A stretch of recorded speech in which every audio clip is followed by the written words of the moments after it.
Classical Islams.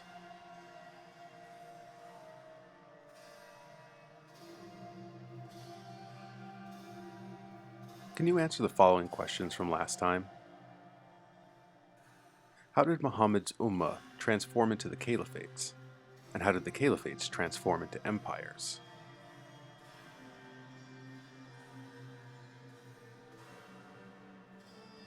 Define Caliph, Rashidun, Umayyads, Shiite, Sira, Isra, and Miraj. What were some of the things that the Sira of Ibn Ishaq did?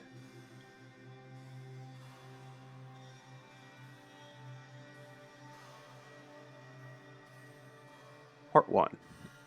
The Sunnah of the Prophet. As Islam continued to grow and spread, there arose a double need to clearly identify what Islam is, and how Islam applies in all sorts of situations, times, and places beyond the tribal world of late antique Arabia.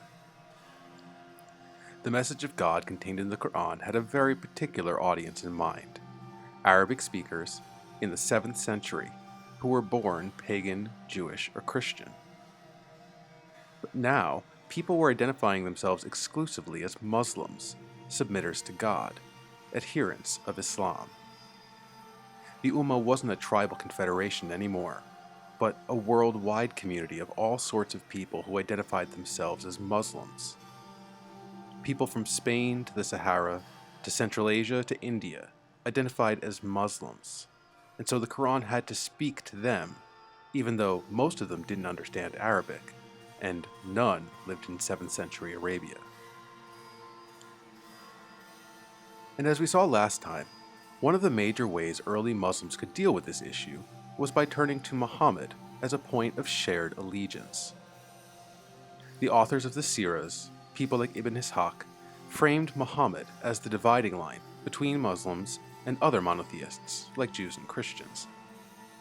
Many people believed in one God and prophecy, but only Muslims followed Muhammad. And Muhammad could also be the rallying point for all Muslims when questions arose about how to interpret the Quran.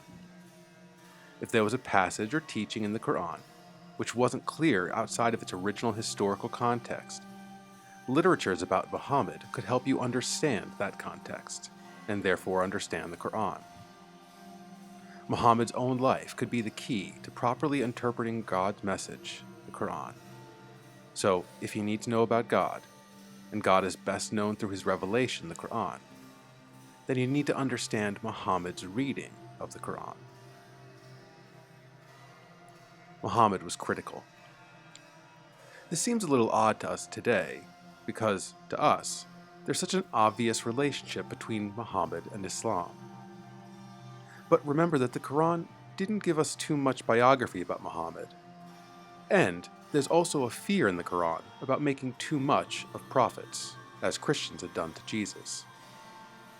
But once you move the Quran outside of its primary context in late antique Arabia, you need the background of the Quran in order to interpret it.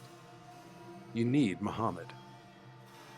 So now, around the end of the 8th century, it was starting to seem that to be a proper Muslim, you had to have as much information about Muhammad as possible, or at least know someone who did.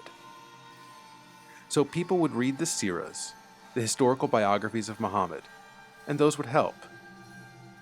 But there was another, much more plentiful source of information about Muhammad and his times that people had too: the Hadith.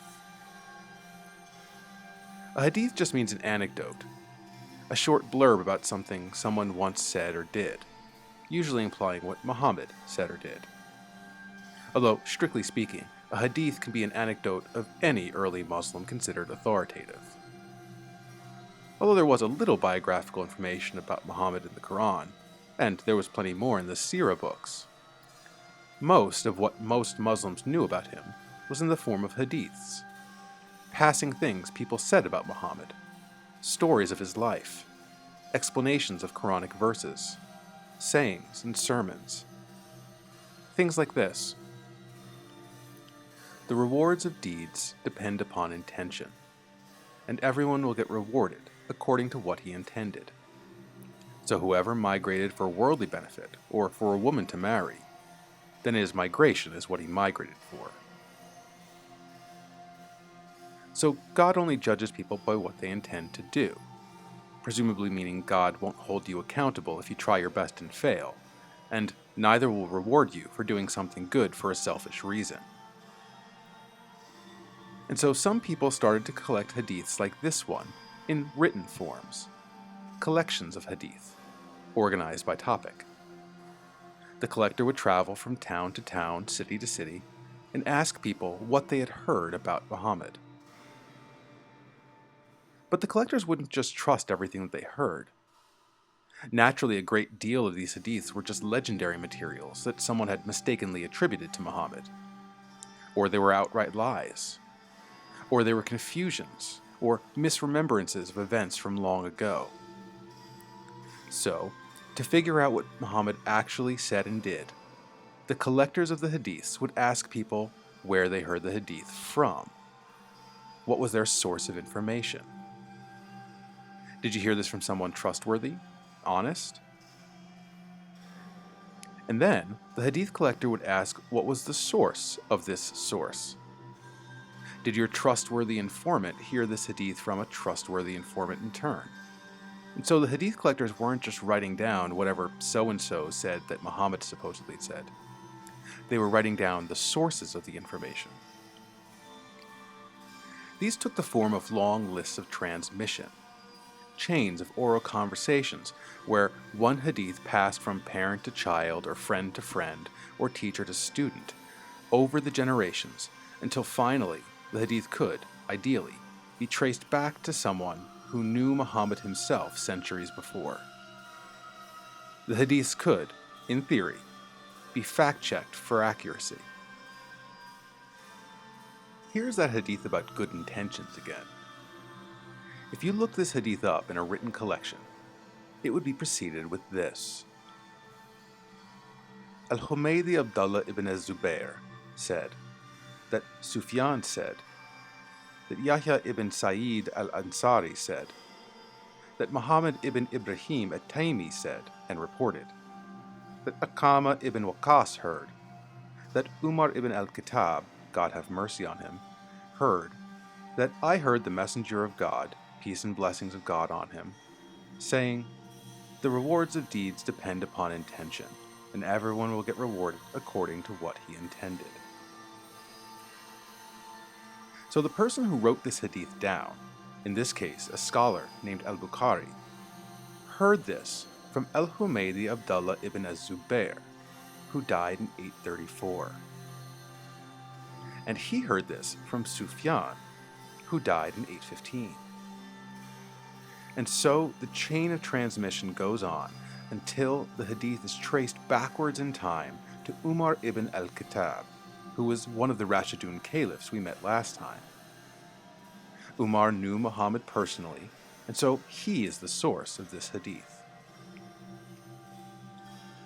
Now notice too that this hadith doesn't have anything directly to do with the Quran, Muhammad's revelation. It's just a general piece of wisdom about how people will be judged by God at the end of time. Although understanding God's judgment is important to the Quranic message, this hadith wouldn't really help you interpret the Quran either. But that's because for Muslims at this period, the Quran was not the only source of truth and authority. The Prophet himself was someone who had made contact with God, and likewise, God only makes people prophets because they're just, wise, and righteous. Ergo, Muhammad's opinions on various issues was also authoritative and important, second to the Quran. If you had a question about whether something was moral or immoral, or a correct belief or incorrect belief, and the Quran didn't address the issue, you could ask, what did Muhammad say and do?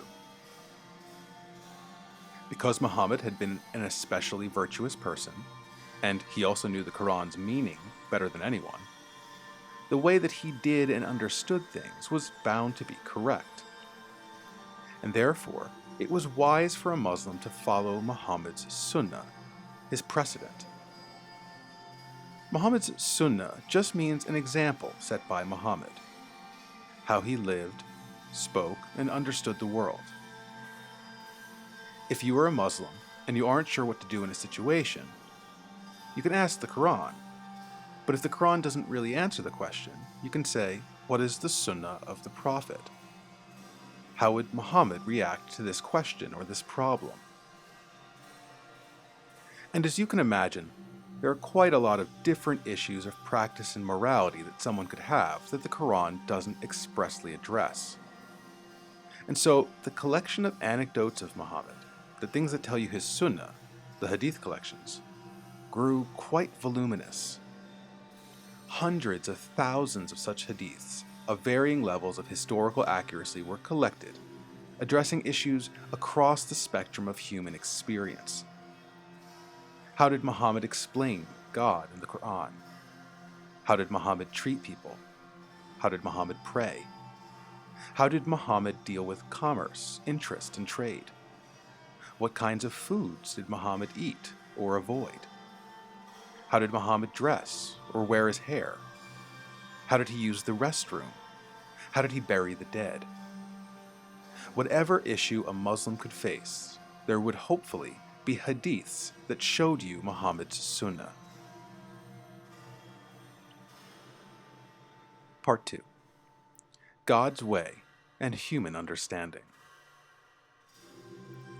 So how to apply all this Sunnah, as well as the Quran? Around the end of the 9th century, various Muslims started to systematize their interpretations of the Quran, the Sira, and the Hadiths, so that they could be applied to any possible situation that might arise. Even though the matters discussed by the Quran, the Sira, and the Hadith collections were plentiful, they still didn't address everything. So what were you supposed to do if the Quran and the Sunnah of the Prophet didn't address a certain issue? Or what did you do when different hadiths gave conflicting advice about a particular matter?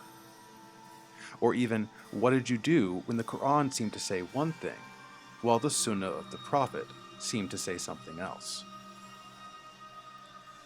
The question undergirding all of these concerns is, what does God want? What is God's Sharia? The word Sharia just means a path or a way. God, from all eternity, established a certain way, a Sharia, for things to go.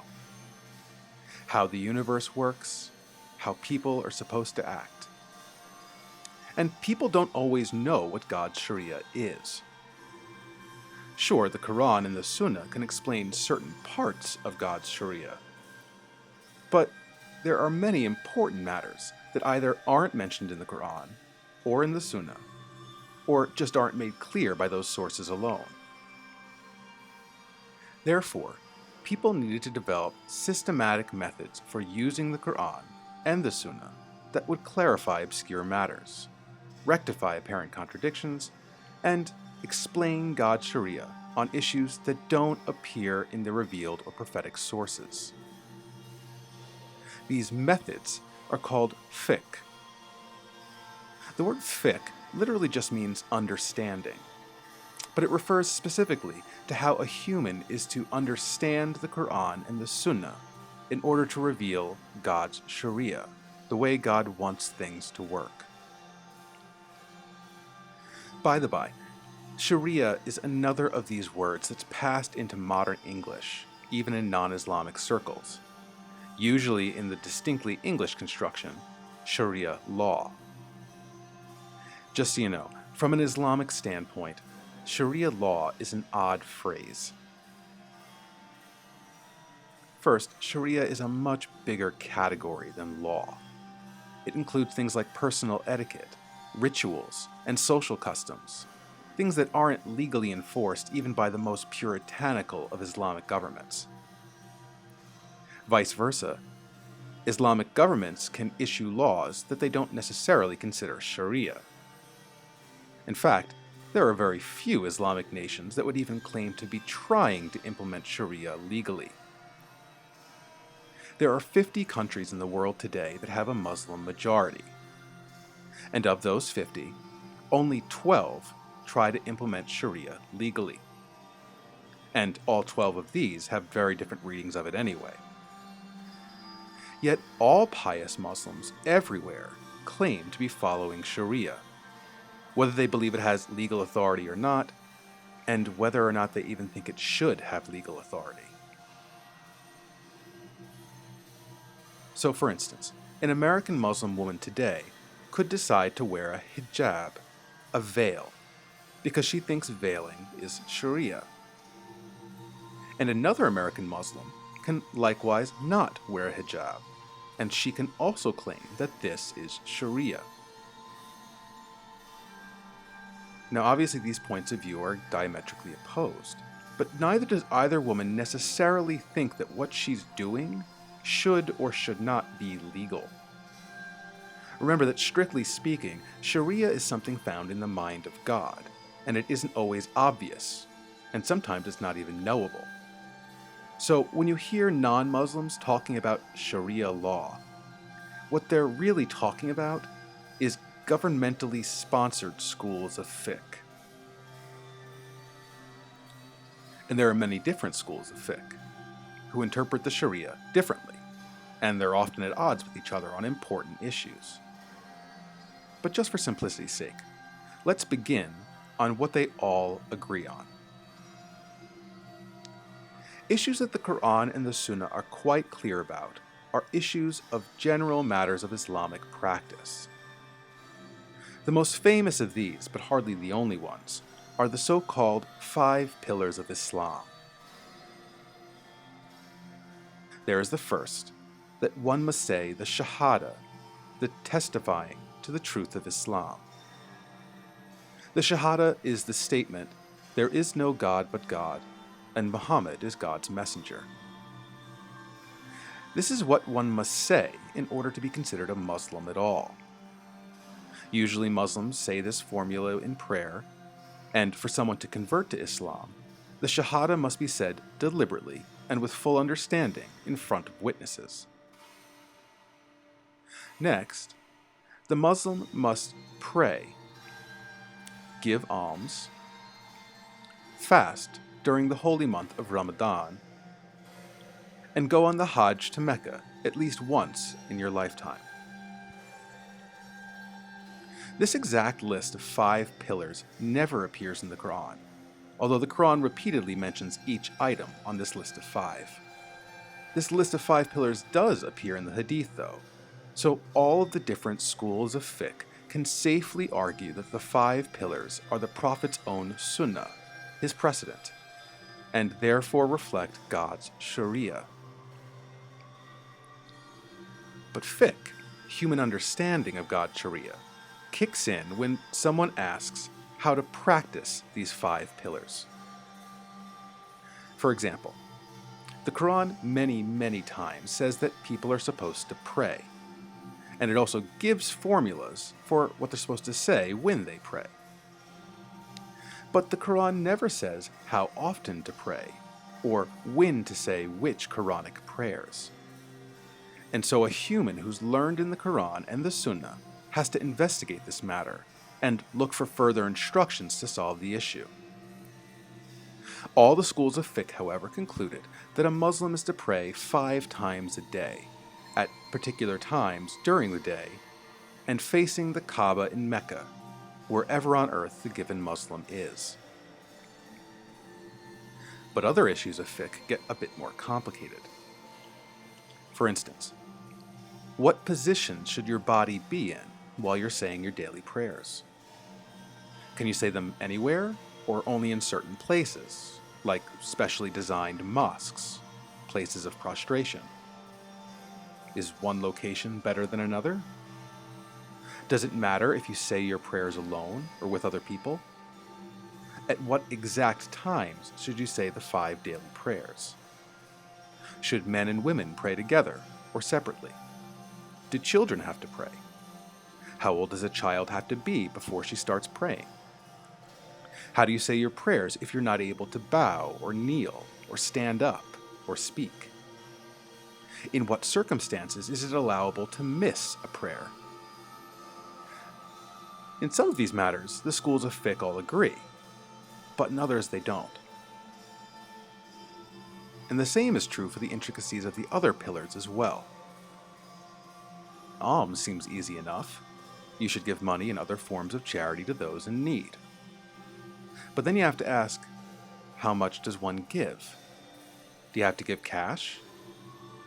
If you're needy yourself, do you have to give alms? How needy do you have to be in order to receive alms? Can a charity or a government collect alms on your behalf? Does giving to a charity count as alms? Or do you have to give the alms directly to the person in need? Or if you're pregnant, do you have to fast during Ramadan?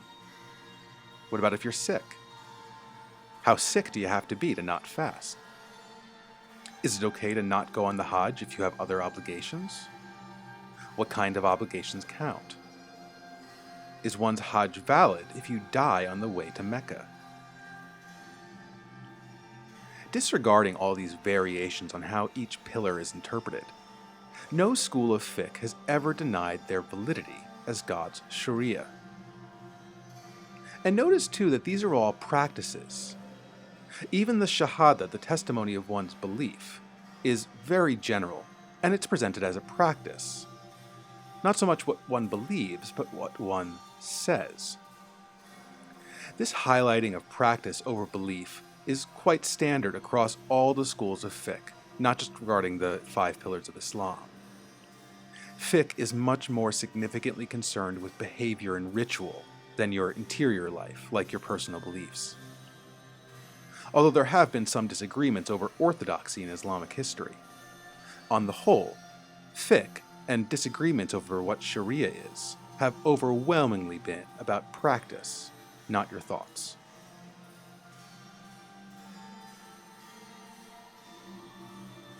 Part 3. Shiites or Sunnis? So where do the schools of fiqh disagree then? Aside from the 5 pillars and other issues that the Quran and the Sunnah mention many times directly, there are other disagreements between the schools of fiqh which are not easily resolved. The most important and long-standing disagreement between the human interpretations of God's Sharia is about the question of authority. What human beings are allowed to wield power in the Ummah, and what kind of power do they have? In short, who is an imam? Imam just means leader. It can refer to a person who leads the group of Muslims in prayer. So, for a few minutes while everyone is praying, a particular person is functioning as an imam, a prayer leader.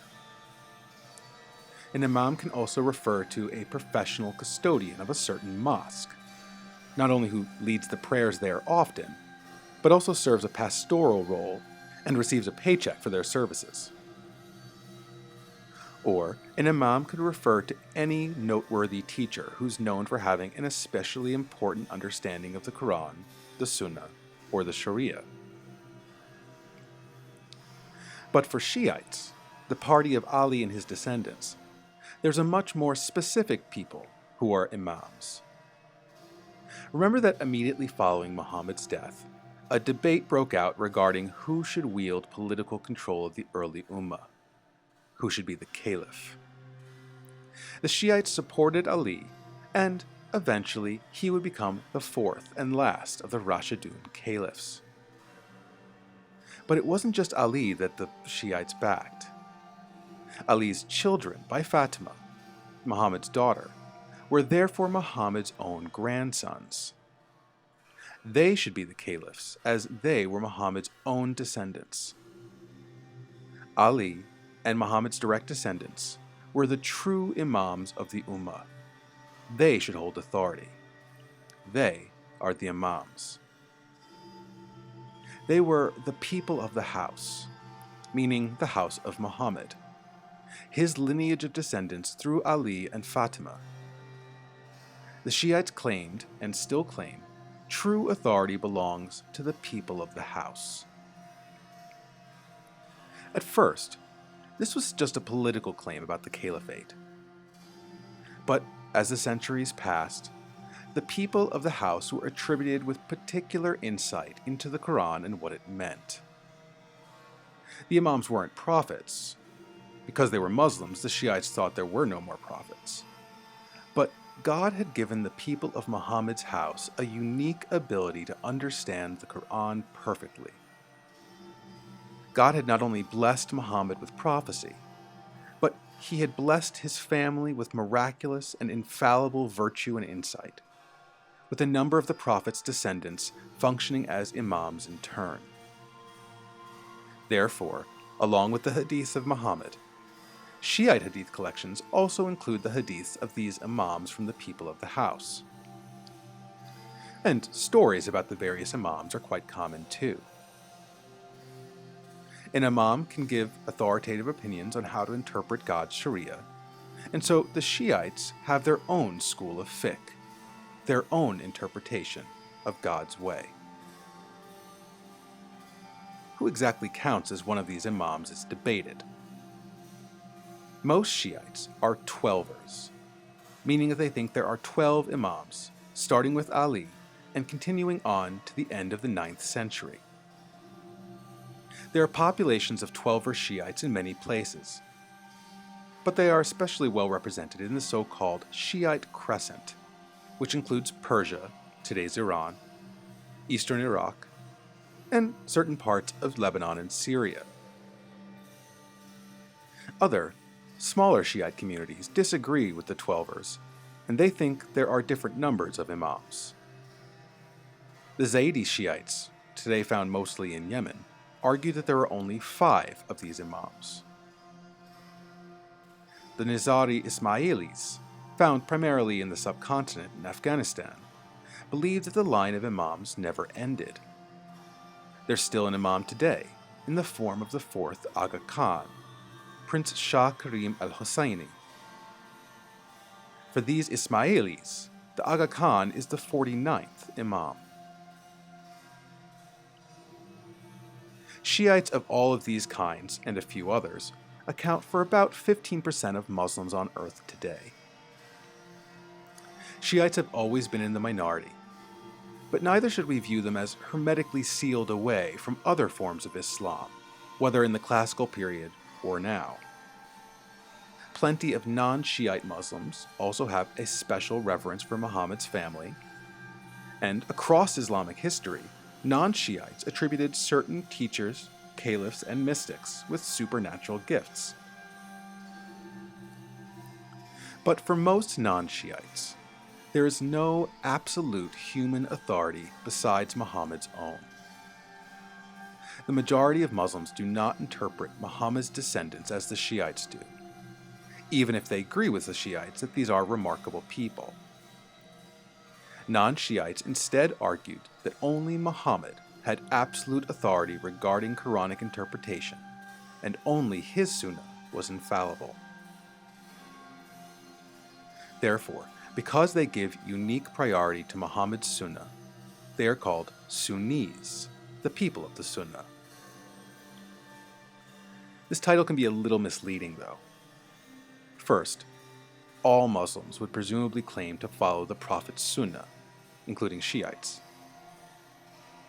Second, simply because two Muslims are both trying to follow the Prophet's Sunnah and call themselves Sunnis, that doesn't necessarily mean they agree on anything. They could have radically different interpretations of the Sunnah and the Quran. In fact, today, Sunni is treated as a kind of catch-all for nearly all Muslims that don't consider themselves Shiites. Sunnism has and still does contain within itself many different Islamic movements and schools of thought, some of which have absolutely nothing to do with each other. So, when you hear that someone is a Sunni, really all that means today is that they aren't a Shiite. But that wasn't always the case. This problem arises because the word Sunni is something of a back edit. The word itself started to appear in the 11th century, 500 years after the days of Muhammad, Ali, and the debate about succession to the caliphate. In the 11th century, there were many different schools of fiqh, but 4 of them, the Hanbalis, the Malikis, the Shafi'is, and the Hanafis gave a lot of significance to the Sunnah when trying to uncover God's Sharia. Other human opinions, while sometimes applicable to how the Sharia is to be interpreted, are always secondary, and in some cases irrelevant. Unlike the Shiites, who see authority in the opinions of their imams as well as Muhammad, these Sunni schools always gave Muhammad himself the pride of place. These four schools of fiqh are different in many ways, what they think about the Sunnah and what it means. But they all agree that Muhammad's Sunnah is of absolute authority, second only to the Quran itself. All four of these Sunni schools still exist, but nowadays the term Sunni is a bit looser. In many places, a single school of fiqh still dominates. So, if you're a West African Sunni, you'll probably be part of the Maliki school. And if you're in Indonesia, you're going to be part of the Shafi'i school. And in Saudi Arabia, the Hanbali school. But in other places, a given Sunni may not actively be an adherent of any one school of fiqh, or may dabble between them. In many places, if you were to pursue a traditional Islamic Sunni education, you would probably be taught from all of the Sunni schools of fiqh, without one necessarily being considered the right one, even when they're in clear disagreement. And in many places, a Muslim might not consider herself part of any school of fiqh, but still consider herself a Sunni. For class, be able to give detailed answers to the following. What are Sunnah, Hadith, Sharia, Fiqh, the pillars of Islam, Shahada, Sunni, and Imam?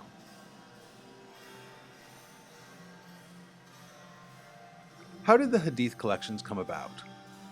What do they contain, and what are they trying to do?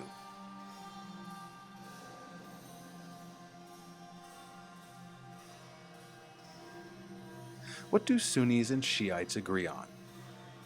What do they disagree on?